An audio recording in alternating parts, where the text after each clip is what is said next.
This is a game I've been questioning a lot recently. When I first got Sonic Unleashed for the PS3, I enjoyed the game, until I got to the Werehog stages.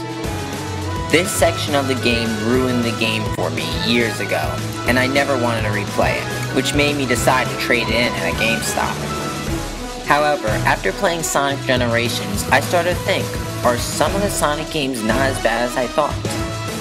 Sonic 06 is by far one of the worst games ever made in my opinion, but what about Sonic Unleashed?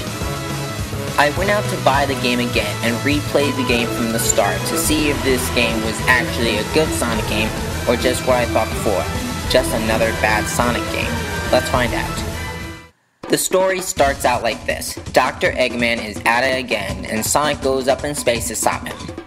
Sonic destroys some robots until Eggman comes to fight and captures him. Just then, Sonic uses the Chaos Emeralds to become Super Sonic and destroys the fleet of ships and chases after Eggman.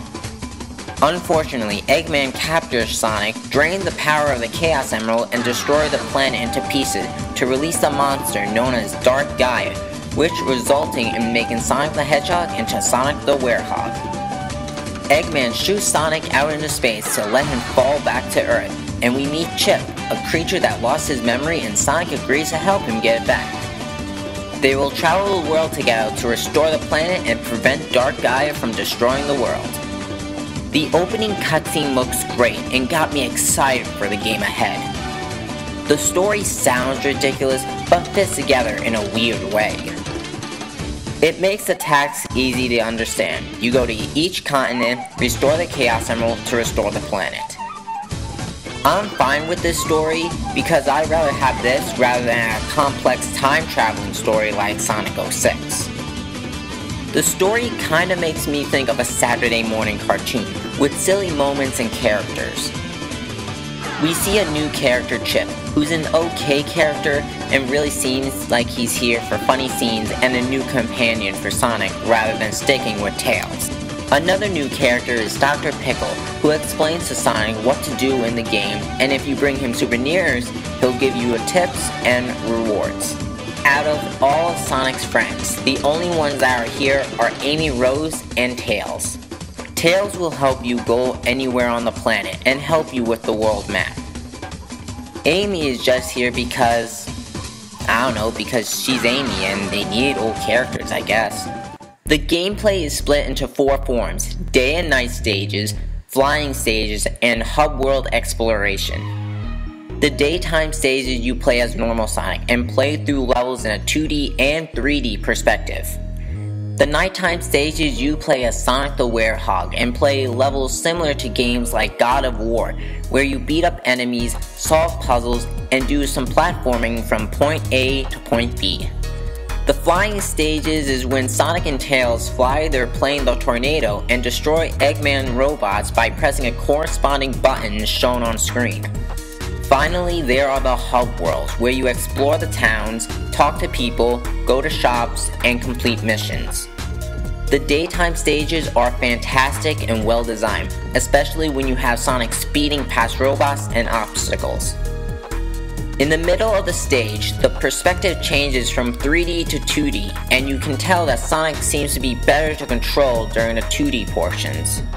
The nighttime stages are something else. They're really nothing you would expect from a Sonic game.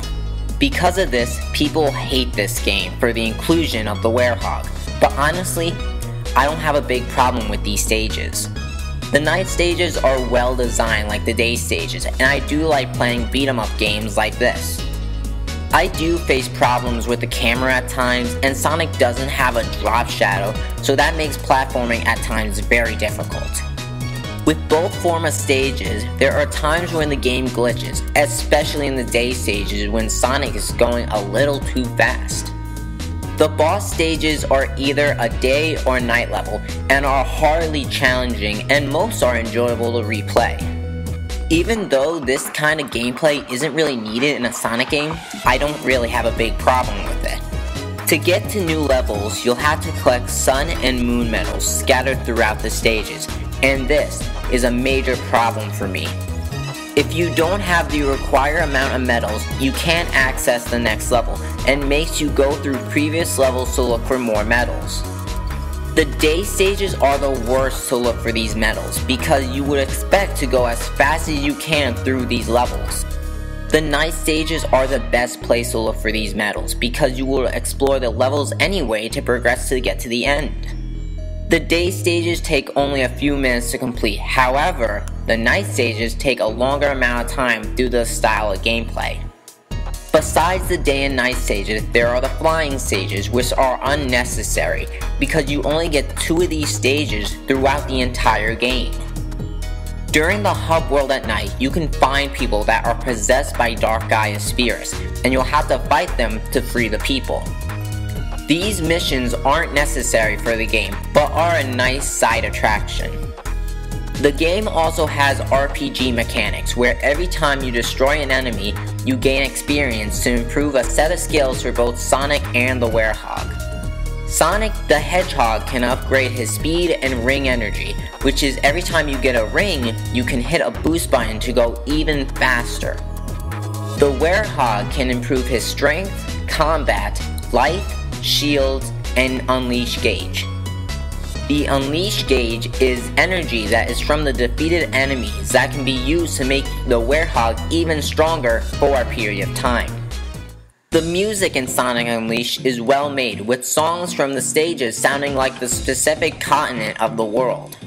The only song I have a big problem with in this game is when you fight enemies in the night stages, you'll hear the same fighting music every time throughout the game. This song gets annoying every time you fight an enemy. I just wish they would add at least more songs to play during the fights rather than that one song. The voices for Sonic, Tails, and Dr. Eggman are being voiced by the same voice actors from the Sonic the Hedgehog TV show, Sonic X, and honestly, they do a great job with their roles. The sound effects from things like rings, springs, and enemies sound nice, and overall, I really don't have a big problem in the sound department besides that one battle music. The graphics in this game are nice to look at. After seeing the look of Sonic 06 and how everything looks so realistic, Sonic Unleashed takes a step back to a more cartoon look for the game. It's nice to see the game look like this, because seeing Dr. Eggman how he did in Sonic 06 made me grateful for what Sega did to the presentation. The character models look good, with each character in the hub world looking different from each other. Cutscenes look great, especially the opening and ending cutscenes with the extra amount of detail. When it comes to replayability, there are collectibles like cutscene tapes so that you can replay cutscenes you've already seen, records where you can listen to all the music in the game, art books that show you concept art from the development of the game, and you can always go back to stages to find more Sun and Moon medals. However, the Werehog stages are a little too long at times, with later stages taking me around 20 minutes to complete. There are additional side stages that aren't mandatory for progression in the game, but are as fun as the other stages.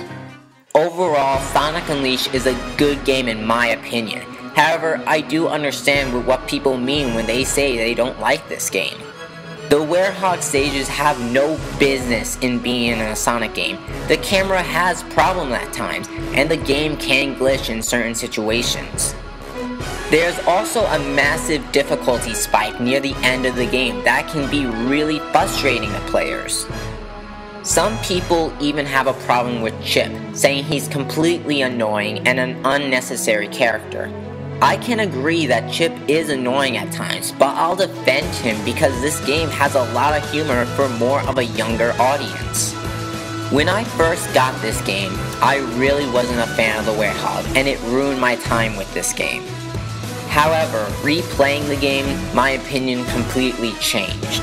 Sonic Unleashed has well-designed levels, a simple story, good gameplay, however, at times faces problems with a troubled camera, a difficulty spike near the end of the game, and the search for Sun and Moon medals. It makes it difficult deciding a score for this game. In my own opinion, I give Sonic Unleashed a 7 out of 10. However, I would say if you're not a fan of Sonic, I would recommend you either download a demo of the game or rent the game before buying it. I'm a fan of Sonic the Hedgehog, and after playing the game again, I didn't have trouble playing, but I did face small problems at times. I would have to say, deciding if this game is good or bad is really your own opinion. If you like previous Sonic games, check it out.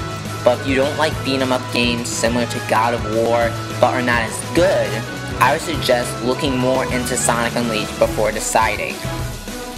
If you have Sonic Unleashed for PS3 or Xbox 360, leave a comment saying what you think about the game. This game is definitely different from other Sonic games, but I can say that it was a great first step in leading the Sonic series into the right direction.